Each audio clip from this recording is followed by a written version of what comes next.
Hi folks, Mr. Ackerman here. Thanks for watching.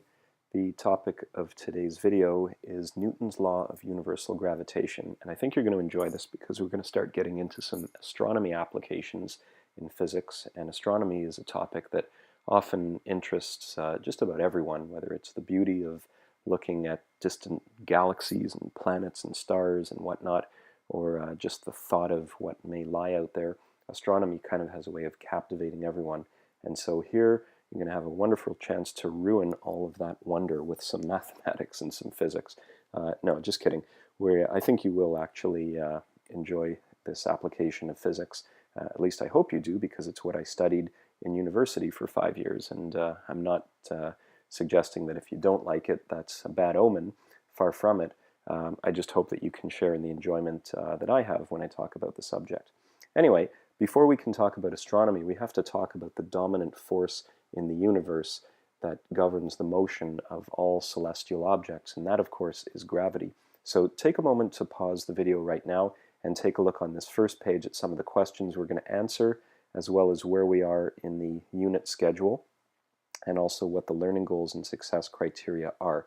Just one note, when you look in the unit schedule here, you will see something about a video called The Mystery of Dark Matter, a video from the Perimeter Institute, which is in Waterloo, or near Waterloo, Ontario. It also relates to these videos here. That'll be a separate topic. I'm not going to discuss that in this video, so stay tuned in class. But the rest of what you see here we will be talking about today. So pause it now and have a look. Okay, and you're back, and we're going to dive right into this topic of Newton's law of universal gravitation by taking a look at our first slide.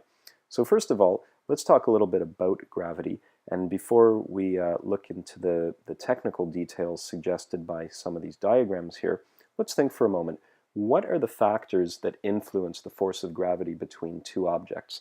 I know you know one of them. That is the mass of the objects involved. And the reason you know this is very simply because if you pick up an object that has a very low mass, the force of gravity downward on it is very low, and it's easy to pick up. And if you try to pick up a very massive object, of course it's much harder.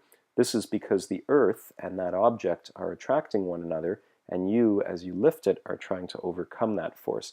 So it's very clear right from the get-go that mass, the mass of the two objects, and so I'll call them M1 and M2, in many cases the Earth and some object that you're picking up, those masses help determine the force of gravity. In fact, more mass, we could write, leads to more gravity.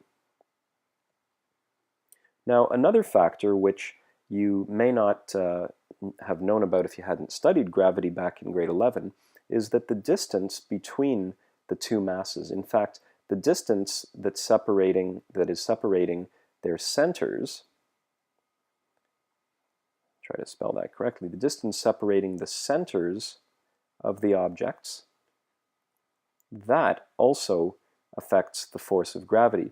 And to try to give you a feel for this, it's really, really hard to take two objects, two everyday objects, and bring them close together or bring them far apart and see how the force of gravity changes between them. The reason for this is because gravity is actually quite a weak force compared to the other forces we know of. But to give you some example of how you might get a feel for this factor, think about this. The Earth, of course, is a very massive object, and you are very close to it, and you are drawn to it. You are stuck to the surface. You can jump up if you want, but you can't really get away from it. The Sun is a much, much more massive object than the Earth. It's got factor number 1 going for it. In fact, it's about 1/3 of a million times more massive than Earth. So my question to you to think about is, why don't you get attracted to the Sun the same way you get attracted to Earth, which is much less massive? The answer, of course, is the distance. While the Sun is much more massive than the Earth, it's also much, much, much further away. In fact, if you think about how far you are from the center of Earth, which is the important number if we're talking about the separation of you and Earth, we know from, I believe, the last video that you watched, that distance is 6,380 kilometers. But if we think about the distance between you and the Sun, now we're talking about 150 million kilometers. So compare these two numbers, and you can see that while the Sun is much, much more massive than the Earth, it is also very much farther away. And so in the end, it is the closeness of the Earth that beats out the massiveness of the Sun in influencing the force of gravity on you. But my point, of course, is that these two factors, the masses of the two objects and the distance separating them, determines the force of gravity. We could start to write a formula which says Fg, magnitude of, has something to do with the two masses involved. So let's put m1 and m2 in the numerator. And it's got something to do with getting less and less as the distance increases. That would indicate that the distance goes somewhere in the denominator. Now, what exactly is the form of this equation? Like, do you multiply these two numbers, or do you add them? What exactly do you do? Well, in mathematics, when you have two factors that are influencing each other on an equal footing, quite often you'll find that they get multiplied. And studies have shown, experimental studies, that it is actually the square of the distance that matters between the two objects. And so our formula begins to take shape. m1 times m2 over the distance between their centers squared. Is that all there is to it? Do you just input the two masses in kilograms and the distance, of course, in meters? Well, it would be nice if that were it, but often there's a little more to it than that. The way to find out whether this is the final version of the formula would be to set up an experiment where you actually had two masses separated by a known distance, and you could measure the force between them. If you found that the force between them equaled m1 times m2 divided by their distance squared, then voila, here is the correct form of the equation. However, of course, nothing's ever quite that easy, right? An experiment, rather, which is highlighted in your book, this is figure 3, we're in section 3.3, of course, of the book called Physics 12 by Nelson, to give credit where credit is due. This diagram here that you'll find in your book describes well, in part a rather tricky-looking experimental setup by this gentleman named Henry Cavendish many moons ago, no pun intended, and then you'll see a simplified version of the diagram below. Let's look at the simplified version to see how Cavendish checked out whether this was the final form of the equation. He took a number of masses, two heavy masses that you see here, and two lighter masses that you see here. He hung them from a very thin thread, or possibly a metal cord, I don't know which. I'd have to look it up to find out. And what he did was he hung this string and a very thin metal bar like this with these two masses at the end, and he let it sit in his laboratory for a very long time. He figured that if this mass over here is exerting a force of gravity on this mass, then it will pull that little mass toward it. And of course the same thing would happen here. The bar should twist around as indicated by this arrow, and in doing so he figured he could measure whether m1 times m2 divided by distance squared gave you the force, or whether there was something more to it. It's such a cool experiment that I want to show you a YouTube video that actually shows this happening, and I've queued this up for you. I'm not going to show it to you, it's only a minute long, but you can go watch it yourself.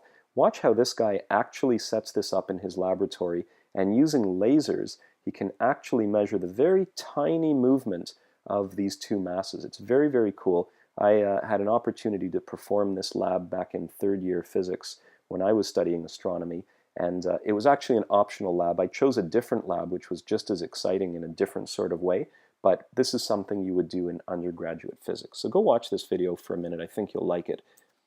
Getting back to the formula here, it turns out that this formula is nearly correct. What you need to include is a constant which is often given the letter big G, and it turns out that if you multiply m1 and m2 divided by distance squared by the following number, 6.67 by 10 to the negative 11, you get the correct force. And therefore, this is known as the gravitational constant, and it must be included in order to get the correct force. What would be the units? We want to get newtons out of the force, so we're going to have newtons in here. We also have meters in the denominator being squared, so we got to get rid of that by having meters squared in the numerator of our constant.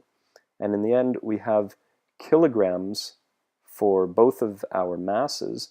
There are two of them being multiplied. That's kilograms squared that we have to get rid of. So we need kilograms squared in the denominator of our constant. And there you have it. Here's a very tiny number. And so this should start making you think, wow, with such a tiny number, you need an awful lot of mass at a very close distance to get a noticeable force of gravity. And that is the case. Gravity is by far and away a very weak force for this reason. In fact, you need an entire planet plus yourself just to feel a few hundred newtons of force. That's crazy. I mean, astronomically speaking, the distance you are from the center of Earth, 6,000 some odd kilometers, is pretty close. Most objects in space are much further away. You need an entire planet, m1, plus your body, just to feel what we often calculate as this, mg. What is mg on your body right now? I don't know, maybe you're a 70 kilogram person at 9.8 newtons per kilogram. That's approximately 700 newtons, which is not much force considering the objects you're dealing with and how close they are. Gravity is the weakest of the four fundamental forces by a long shot. The strong nuclear force is the strongest, the weak nuclear force is in second place, and the electromagnetic force is in third place, but they are all well ahead of gravity. I'll leave you with one other interesting fact about gravity. This picture, which by the way is from the Wikipedia article on the discovery of the planet Neptune, so check that out. This formula, you might be wondering, is it correct? Well, back, I believe, the end of the 1700s, going into the 1800s, astronomers knew, of course, about all the planets of Mercury through Saturn. You can see them on a dark night if you look up in the sky. Uranus, the next planet out, had just been discovered, and now astronomers had been observing the motion of Uranus around the Sun, and they noticed that it wasn't quite behaving the way they expected it to based on their previous observations.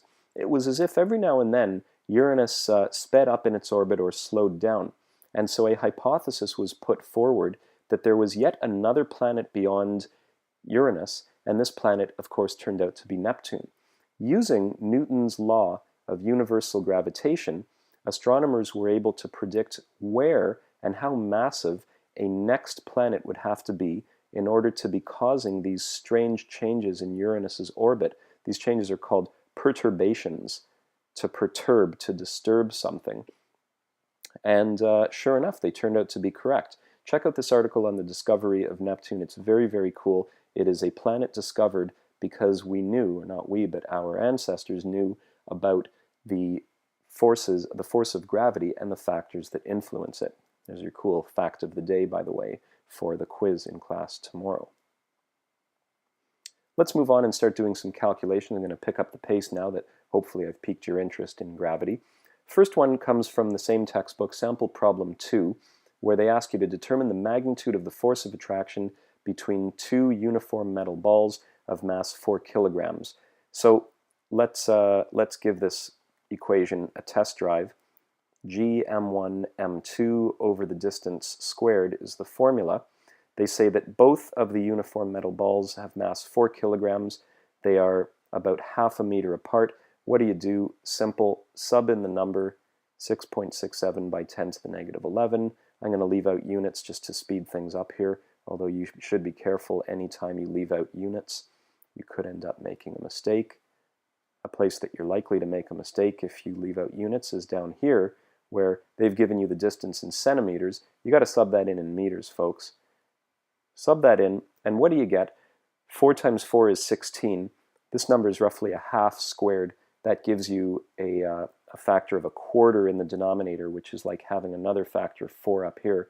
So roughly speaking, this gives you roughly a 4 times a 4 times a 4, which is what, about 64. But look what you're multiplying by, 10 to the negative 11. This number is going to be tiny indeed. You can run it through your calculator to see what it comes out to. But when you see that two 4 kilogram objects fairly close together have such a tiny force, it reinforces the idea that the force of gravity is in fact a very, very, very weak force. And so while we're on the topic, you might be wondering, then how come gravity is so dominant in the universe? I mean, it determines the orbits of planets around the sun. It determines the orbit of suns around galaxies. It even determines the movement of galaxies through the universe. Well, the reason for that is because two of the other forces that are much stronger, the nuclear force, they only act within the nucleus of an atom. And when we're talking about astronomical distances, this is far too great a distance for nuclear forces to have any effect. That just leaves the electromagnetic force, which is much stronger than gravity. However, thinking back to grade 9 science, you'll recall that when we look at matter on the macroscopic scale, that is the large scale, we're seeing huge collections of atoms and molecules. And on the whole, atoms and molecules are neutral things. They have just as many protons as they have electrons in them, unless, of course, we're dealing with ions, but that's chemistry, that's atomic and molecular stuff.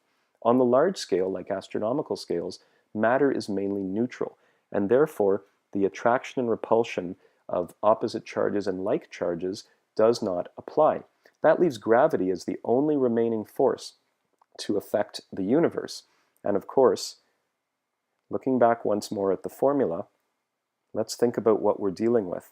Planets and stars, enormous masses that we have. Distances, enormous as well.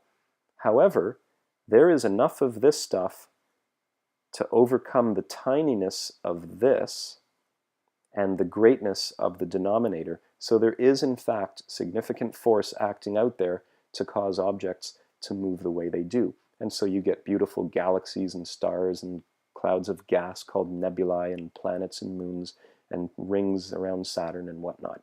Lots of cool stuff out there. Check out the Hubble Space Telescope website if you want to see some amazing photos taken in the last 20 years with the best of telescopes.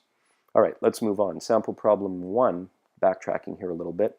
They do a question here that looks somewhat similar to sample problem 2, but let's read it and see how it's actually a bit different. They say that Earth's gravitational pull on a spacecraft at some distance from Earth is just 120 newtons. What will be the magnitude of this force if a second spacecraft is placed at a different distance and has a different mass? So what they're saying here is they're not telling you the actual mass of the spacecraft, and they're not telling you the actual distance. They're talking in what are called proportions. Okay, and so we call this a proportional analysis or a relative analysis. To give you an idea of what kind of question this is, it's kind of like saying, if I work a certain number of hours, I will make a certain number of dollars. But if I do 3 times the number of hours, how much will I make? 3 times the number of dollars. I'm not telling you how many hours or how many dollars. I'm just talking in proportions.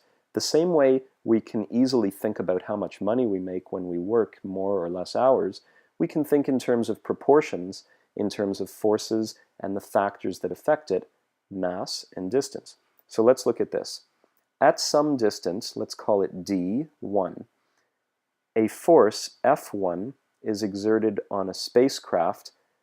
The spacecraft has a mass of m1. Now they ask you what will be the magnitude of the force. So now they're talking about F2 for a second spacecraft, so that would be m2 at a new distance. Sorry, hold on. I apologize. I made a little bit of a mistake there. That is the mass, which is 1.5 times before the original mass. Here the distance, rather, 0.45 times the old distance. So let's think about this for a moment. What's happening to the situation here? We've gone from a spacecraft of mass 1 at a distance d1 and a resulting force of 120 newtons to now a new spacecraft which is 1.5 times the mass. Let's look at that factor for a minute. If I told you that that was the only difference, that the second spacecraft was 1.5 times more massive than the original one, what would that do to the original 120 Newton magnitude force? Well, if you guessed that it would mean taking the 120 Newton force and multiplying it by 1.5, you're correct. However, that is not the only thing that's changing. They also ask you to imagine that the spacecraft is only 0.45 times as far away from the Earth as the original spacecraft. That would mean that the denominator in the force formula is becoming smaller, which makes the overall fraction larger. So what would we do down here? We could multiply or divide in that factor of 0.45 squared in order to affect the original 120 Newton force. What is the other mass? I only have one mass up here. The other mass, which is the same in both cases, is Earth. Earth is one of the m's in this analysis. The other m is the spacecraft, and of course the distance being the d in the denominator there. So try this and see what you get as your new force. It should be quite a bit larger than the 120 newtons we started with. It should be times 1.5 divided by 0.45 squared. Looking, just eyeballing that, this is about a half in the denominator. A half squared is about a quarter. A quarter in the denominator is roughly 4 times in the numerator. 4 times 1.5 is roughly 6. So 6 times 120 is, I think, 720. Plus I underestimated the effect because of the estimate I did here. So I'm going to get greater than 720 newtons. And I think if you look in your book, they do it in a way that shows you get something like 800 or 900 newtons. You got to do this on your calculator just to be sure. But my point is this. I just solved this question using a very loose mathematical method. Your textbook does it what I will call the professional way. They do it, quote, properly. They do it the way a math professor would want you to do this. I just showed you another way to do it where you can kind of use just basic arguments, very, very loose mathematical arguments, the same way we say something like, I make a certain number of dollars if I work a certain number of hours. If I triple the hours, I triple the dollars. Done. I don't need a mathematical formula for that. Same thing here.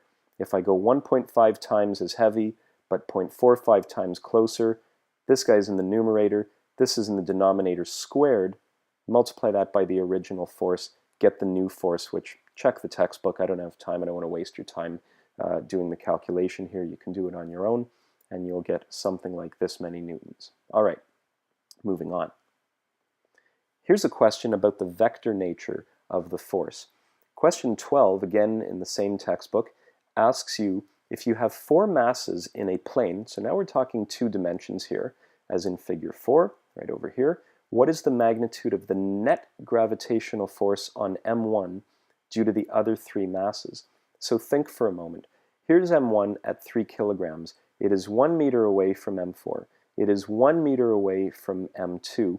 And on the diagonal here, well, what's that going to give us? Here we have a right angle triangle. I'll let you do Pythagorean theorem to see that this is root 2 meters in distance.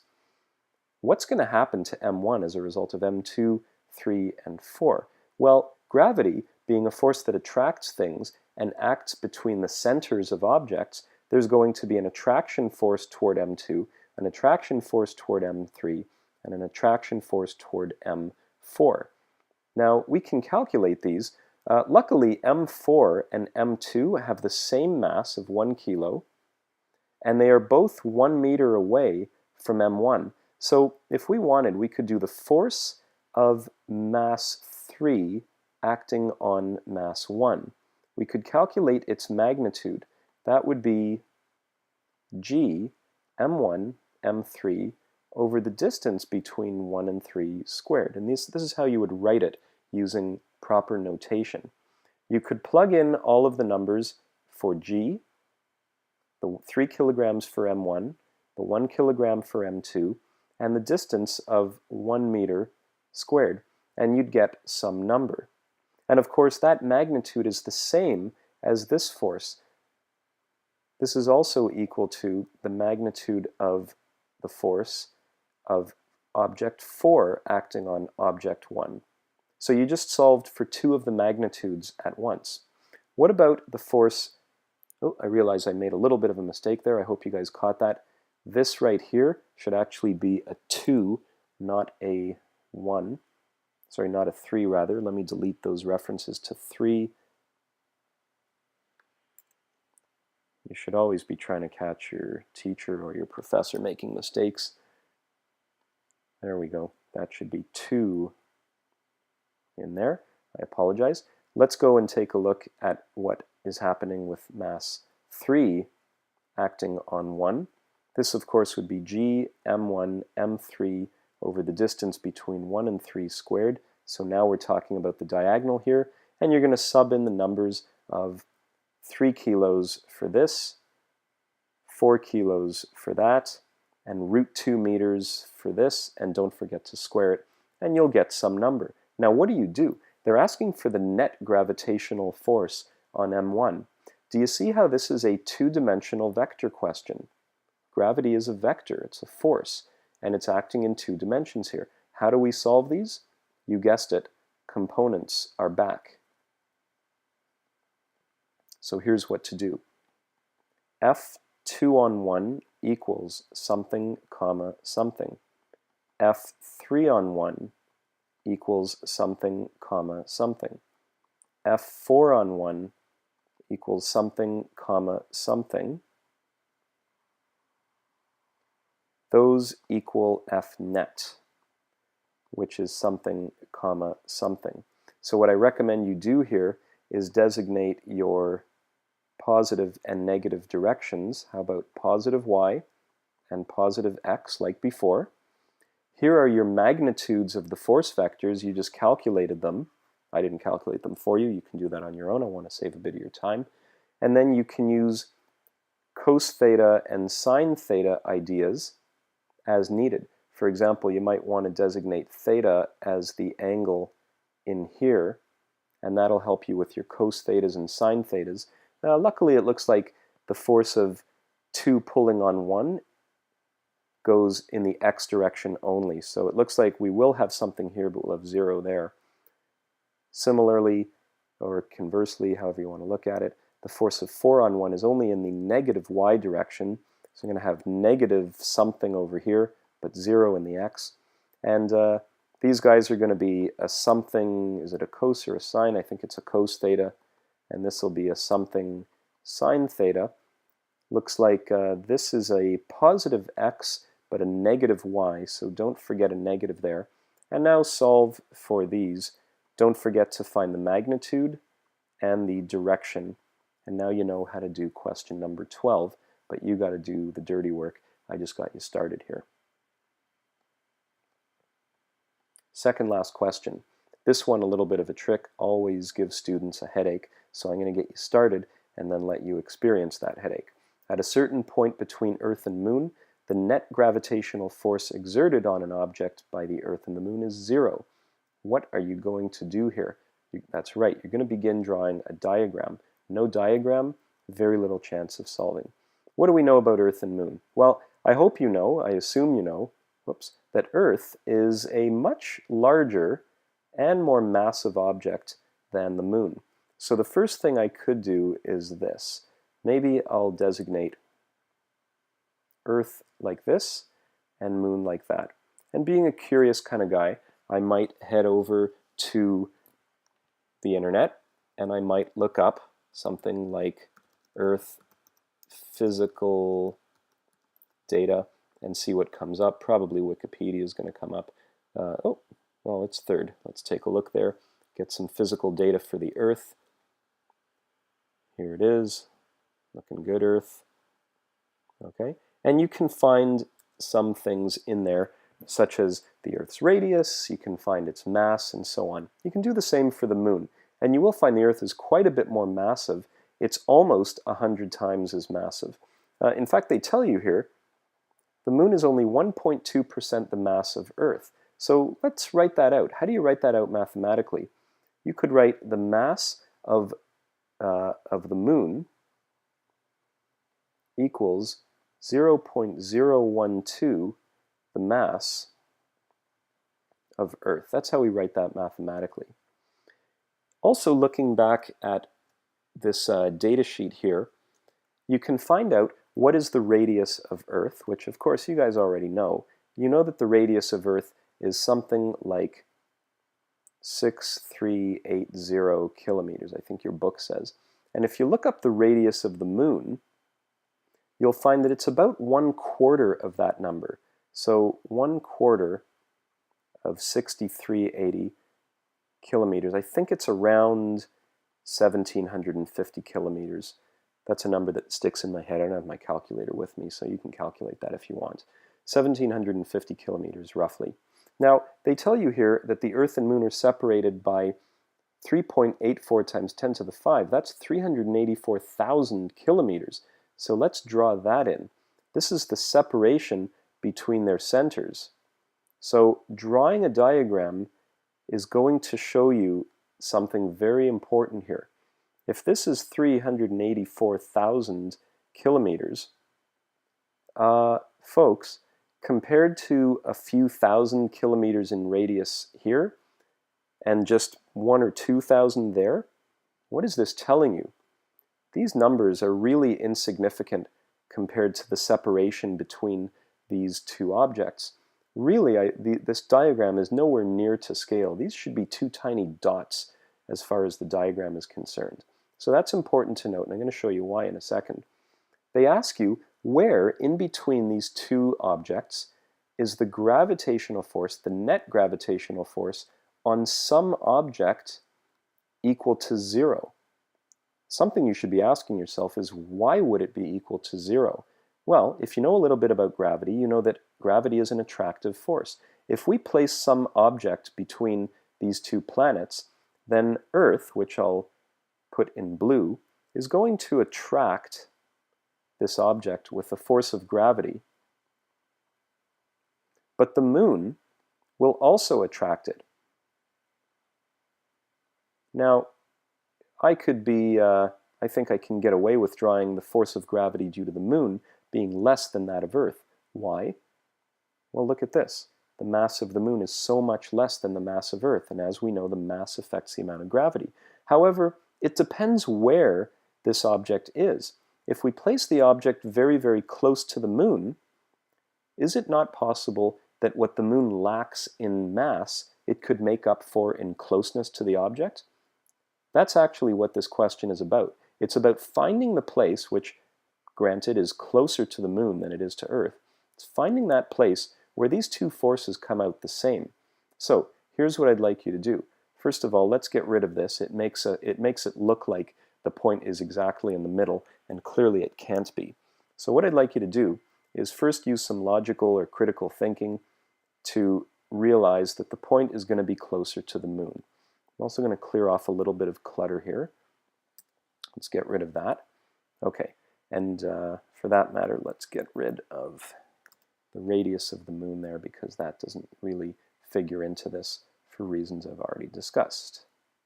Let's put the Moon back together. There we go. Okay, so here's where the object is. How far is it from the Moon? Well, the answer is I don't know. And in math, I don't know is x.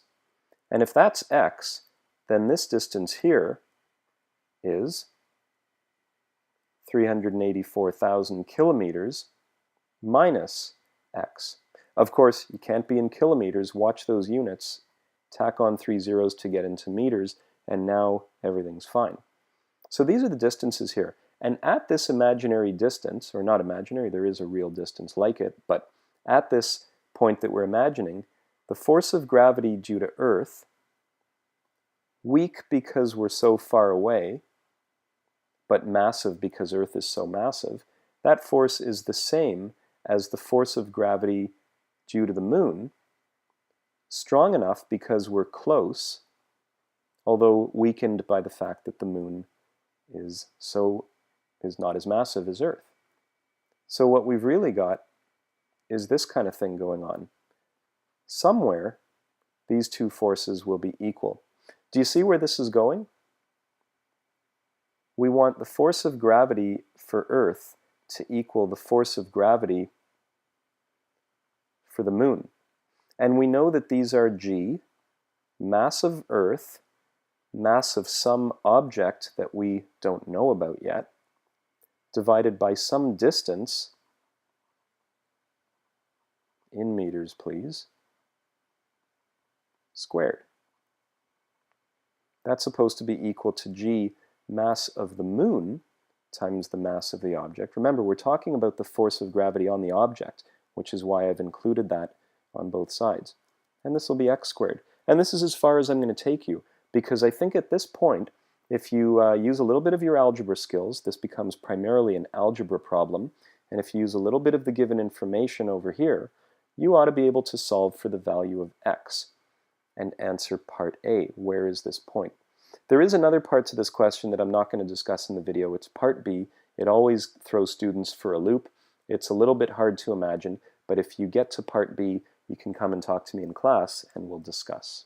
All right, finishing off now, last question. I've basically shown you how to do all of the hard questions, so I know it's a long lesson today, but you're getting a lot of the homework done as well. A geosynchronous satellite. This is another astronomy application, a special type of satellite that we're going to learn about right now.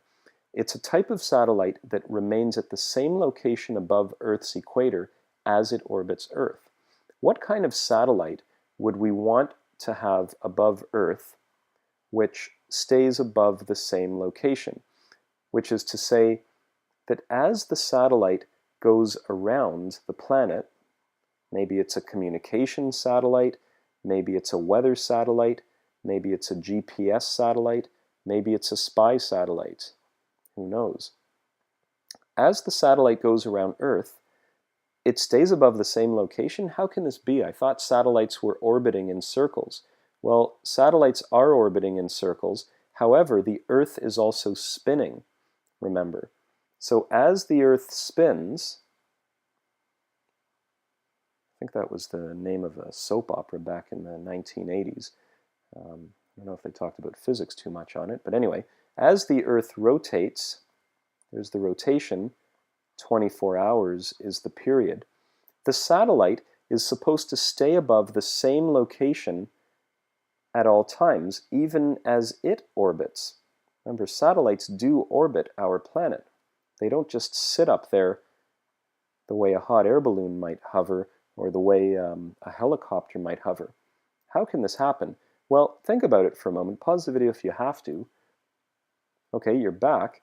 The answer is the satellite itself must have an orbital period of 24 hours. And if that's the case, it will always be above the same location on Earth. Maybe this location is perhaps, oh, I don't know, maybe a country like Canada. And why would you want a satellite to stay right above the same location at all times? I don't know, maybe it's a communication satellite dedicated to service in Canada, and you want it to always be above us so that we can beam our signals up to it and it can send them back down somewhere else. So there you have it. This is when we would want a geo, meaning Earth, synchronous, meaning in time with, a geosynchronous satellite. So this is a satellite with an orbital period of 24 hours. Now, what forces act on the satellite? Well, a satellite up in outer space has one force acting on it, and that is the force of gravity.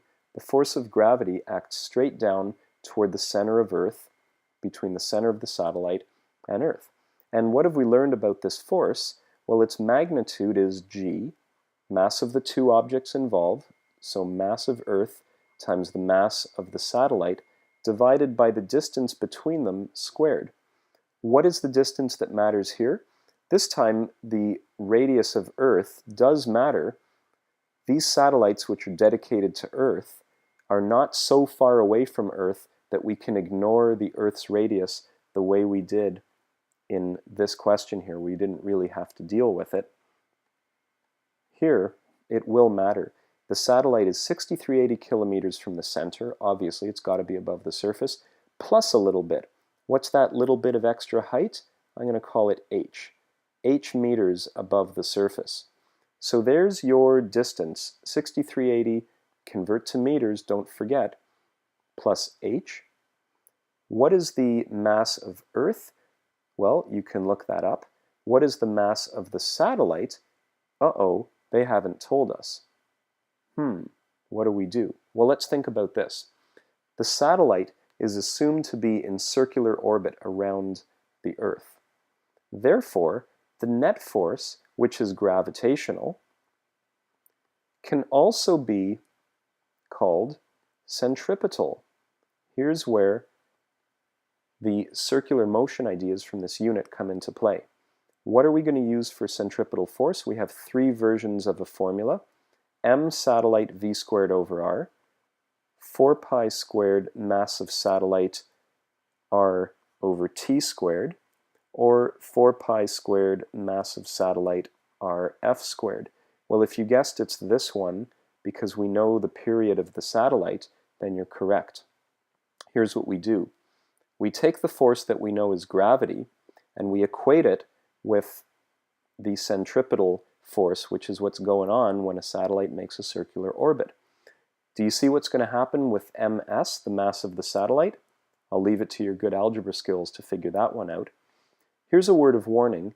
D, the distance, which is Earth's radius plus the height, the separation of the centers of the two objects, is the same as what we mean by r in this formula. So this is also like d in this formula over here. Even though we sometimes use different letters for the same quantity, you have to keep track of what each thing means. Anyway, you're pretty much set to go here.